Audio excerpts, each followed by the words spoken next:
ओम नमो भगवते वासुदेवाय. तर आपण श्रीमद भागवत महापुराण पाहत आहोत आणि त्यातील आपला 10व्या स्कंदातील अध्याय 24व्या अध्यायामध्ये आपण इंद्र यज्ञ निवारण पाहणार आहोत. श्री सुख म्हणतात, भगवान श्रीकृष्ण बलरामांच्या सह वृंदावनामध्ये राहत होते. एके दिवशी त्यांनी पाहिले की सर्व गोप इंद्र यज्ञ करण्याची तयारी करीत आहेत. भगवान श्रीकृष्ण सर्वांचे अंतर्यामी आणि सर्वज्ञ असल्यामुळे त्यांना ते माहीत होते. तरी सुद्धा विनम्र भावाने त्यांनी नंदबाबा इत्यादी वृद्ध गोपांना विचारले, तात ही कोणत्या यज्ञाची गडबड चालू आहे? त्यांचे फळ काय? कोणाला उद्देशून व कोणत्या साधनांनी हा यज्ञ केला जाणार आहे? आपण मला सांगाल का? बाबा, हे ऐकण्याची मला अतिशय उत्कंठा आहे. जे संत पुरुष सर्वांना आपला आत्मा मानतात त्यांच्या दृष्टीत आपला आणि परका असा भेद नसतो. म्हणून ज्याला कोणी मित्र शत्रू वा तिराईत नसतो त्याच्यापासून लपून ठेवावे अशी कोणतीच गोष्ट नसते. परंतु असे नसेल तर मात्र कोणतेही रहस्य शत्रूप्रमाणेच तिराहितालाही सांगता कामा नये. मित्र तर स्वतःसारखाच असतो, म्हणून त्यांच्यापासूनही कोणतीही गोष्ट लपून ठेवू नये. हा संसारी मनुष्य समजून किंवा न समजता अनेक प्रकारच्या कर्मांचे अनुष्ठान करतो. त्यापैकी समजून करणाऱ्याची कर्मे जशी सफल होतात तशी न समजता करणाऱ्यांची होत नाहीत. तर आपण जो यज्ञ करणार आहात तो विचारपूर्वक आहे की रूढी म्हणून आहे हे मी जाणू इच्छितो. आपण मला संयुक्तिक सांगा. नंद म्हणाले, देवराज इंद्र ही पर्जन्य देवता आहे. मेघ हे त्यांचे स्वतःचेच रूप आहे. सर्व प्राण्यांना तृप्त करणारे आणि जीवनदान देणारे जे पाणी त्यांचा ते वर्षाव करतात. बाळा, आम्ही आणि अन्य काही माणसे या मेघपती इंद्राची पाण्यापासूनच उत्पन्न झालेल्या पदार्थांनी यज्ञ करून पूजा करीत असतो. यज्ञ केल्यानंतर जे शिल्लक राहते त्याच अन्नाने सर्वजण धर्म, अर्थ आणि काम या 3 पुरुषार्थाच्या सिद्धीसाठी आपला जीवन निर्वाह चालवितात. मनुष्याच्या प्रयत्नांना फळ देणारा पाऊसच होय. कुल परंपरेने चालत आलेला हा धर्म जो मनुष्य काम, लोभ, भय किंवा द्वेष या भावनाने सोडून देतो त्याचे कधी कल्याण होत नाही. श्री सुख म्हणतात, श्रीकृष्णाने नंद आणि अन्य व्रजवासियांचे हे म्हणणे ऐकून इंद्राला क्रोध आणीत वडिलांना म्हटले. श्री भगवान म्हणाले, प्राणी आपल्या कर्मानुसारच जन्म घेतो आणि कर्मानेच मरतो. त्याला त्याच्या कर्मानुसारच सुख, दुःख, भय आणि कल्याण याची प्राप्ती होते. ईश्वर म्हणून जर कोणी असेल तर जीवांनी केलेल्या कर्मांचे फळ देणाराच ईश्वर होय.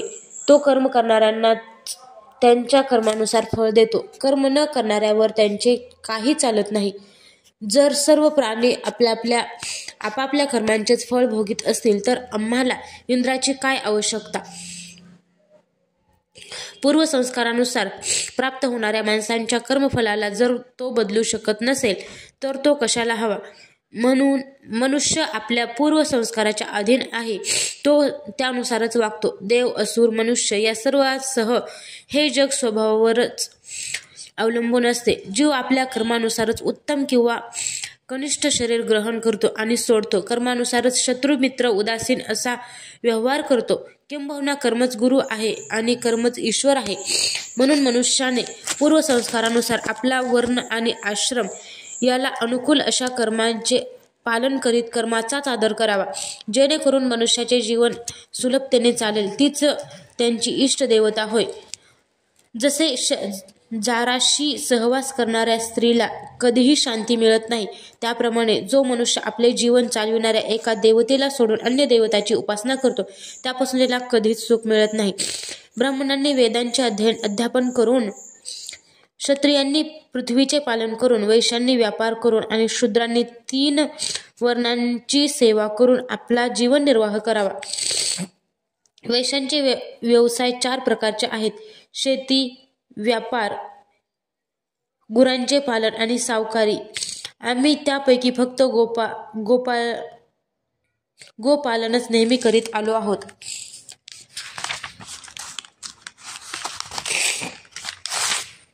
सत्वगुण, रजोगुण आणि तमोगुण हे या संसाराच्या स्थिती, उत्पत्ती आणि विनाश यांना कारणीभूत आहेत.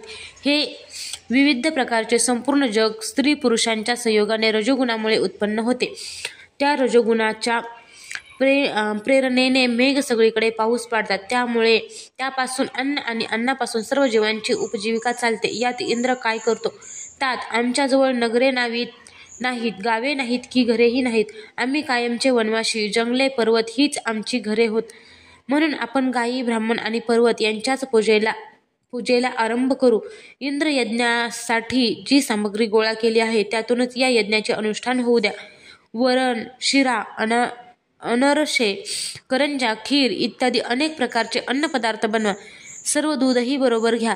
वेदज्ञ ब्राह्मणांच्या द्वारा चांगल्या रीतीने अग्नीत हवन करा आणि तुम्ही त्यांना अनेक प्रकारचे अन्न, गाय आणि दक्षिणा द्या. याखेरीज चांडाळ, पतित इत्यादींपासून कुत्र्यांपर्यंत सर्व प्राण्यांना यथायोग्य अन्न देऊन गायींना चारा घालावा आणि गोवर्धन पर्वताची पूजा करावी. सर्वांनी अंगाला सुगंधी उटी लावून सुंदर वस्त्रे परिधान करून अलंकार घालावेत आणि भोजन करून गायी, ब्राह्मण, अग्नी या गोवर्धनाला प्रदक्षिणा घालावी. बाबा, माझे तर मत असे आहे, जर आपल्याला योग्य वाटत असेल तर तसे करा. हा यज्ञ गायी, ब्राह्मण, पर्वत यांना आणि मला सुद्धा अतिशय प्रिय आहे. श्री सुख म्हणतात, कालरूप भगवंतांनी इंद्राची घमंड उतरवण्यासाठी जे सांगितले ते ऐकून नंदादी गोपांनी मनापासून स्वीकारले. भगवान श्रीकृष्णांनी जसे सांगितले होते तसे सर्व केले. अगोदर ब्राह्मणांकडून स्वस्तिवाचन करून घेऊन इंद्र यज्ञाच्या सामग्रीने पर्वताला आणि ब्राह्मणांना आदरपूर्वक भेटवस्तू दिली. तसेच गुरांना चारा घातला. नंतर त्यांनी गुरांना पुढे घालून गोवर्धनाला प्रदक्षिणा घातली. ब्राह्मणांचे आशीर्वाद घेऊन आणि चांगल्या तऱ्हेने साज शृंगार करून गोपगोपी बैल जुंपलेल्या गाड्यांमध्ये बसून भगवान श्रीकृष्णांच्या लीलेंचे गायन करीत गिरिराजाची प्रदक्षिणा करू लागले. श्रीकृष्णच पर्वतावर गोपांचा विश्वास बसेल असे दुसरे विशाल शरीर धारण करून प्रगट झाले आणि मीच गोवर्धन आहे असे म्हणत सर्व अन्न खाऊ लागले. भगवान श्रीकृष्णांनी आपल्या त्या स्वरूपाला इतर व्रजवासींसह स्वतः सुद्धा नमस्कार केला आणि म्हणू लागले, पहा केवढे आश्चर्य आहे. या गिरिराजाने साक्षात प्रगट होऊन आमच्यावर कृपा केली आहे. पाहिजे तसे रूप धारण करू शकणारा हा पर्वत जे वनवासी याचा अनादर करतात त्यांना नष्ट करतो. म्हणून आपले आणि गुरांचे कल्याण होण्यासाठी आपण याला नमस्कार करूया. अशा प्रकारे श्रीकृष्णांच्या प्रेरणेने त्या गोपांनी गोवर्धन, गायी आणि ब्राह्मणांची विधीपूर्वक पूजा केली आणि नंतर श्रीकृष्णाजवळ सर्व